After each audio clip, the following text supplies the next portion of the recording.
Picture this. You're all set for a sunny getaway in Brisbane, only to be stranded in Christchurch overnight due to an unexpected flight hiccup. Talk about a travel nightmare that turns dreams into delays. That's exactly what happened to passengers on a Virgin Australia flight recently. And it's a scenario that highlights the unpredictable side of air travel. But here's where it gets controversial. How much should airlines be held accountable for these disruptions, especially when safety comes into play? Let's dive into the details to understand what went down and why it matters. On Monday evening, a Virgin Australia plane en route from Queenstown to Brisbane encountered what the airline described as an engineering issue. Basically, a technical problem with the aircraft that required immediate attention. To give you a clearer picture, these issues could range from something minor, like a faulty sensor, to more serious concerns involving the engine or avionics.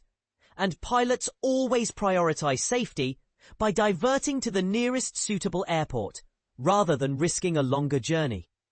According to flight tracking data from Flight VA116, the plane circled at least 3 times over the stunning Fiordland region before safely landing in Christchurch, affectionately known as the Garden City, around 7 p.m. local time.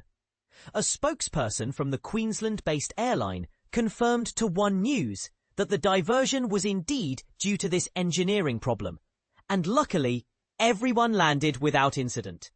However, Virgin Australia doesn't routinely fly into Christchurch, which means getting passengers back on track isn't as straightforward as it might be at a hub airport. The earliest possible recovery flights? Not until Wednesday. That's a full day and a half of waiting, which can feel like an eternity when you're eager to reach your destination. To soften the blow, the airline stepped up with support for those affected.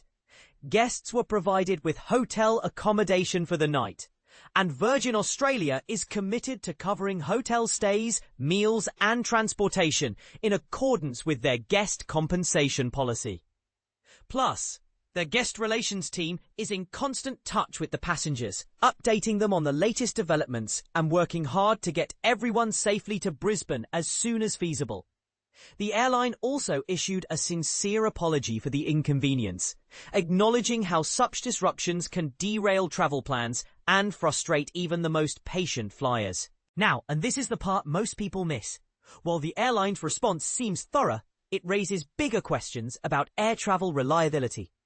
Engineering issues aren't uncommon in aviation.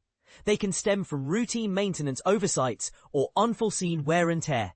And this incident serves as a reminder that flying, for all its wonders, comes with inherent risks. But here's the twist that sparks debate. Is covering basic needs like accommodation and meals really sufficient compensation? Or should airlines offer more, like vouchers for future flights or even monetary reimbursements for lost time? Some might argue that prioritizing safety is paramount, as diverting prevents potential disasters, while others could point out that frequent flyers or those with tight schedules bear the brunt unfairly. What do you think? Does Virgin Australia deserve praise for their handling, or is there room for improvement in how they manage these sticky situations? Share your thoughts in the comments below. Have you ever been affected by a flight diversion, and how did the airline respond? Do you believe safety should always trump on-time arrivals, or is there a balance to be struck?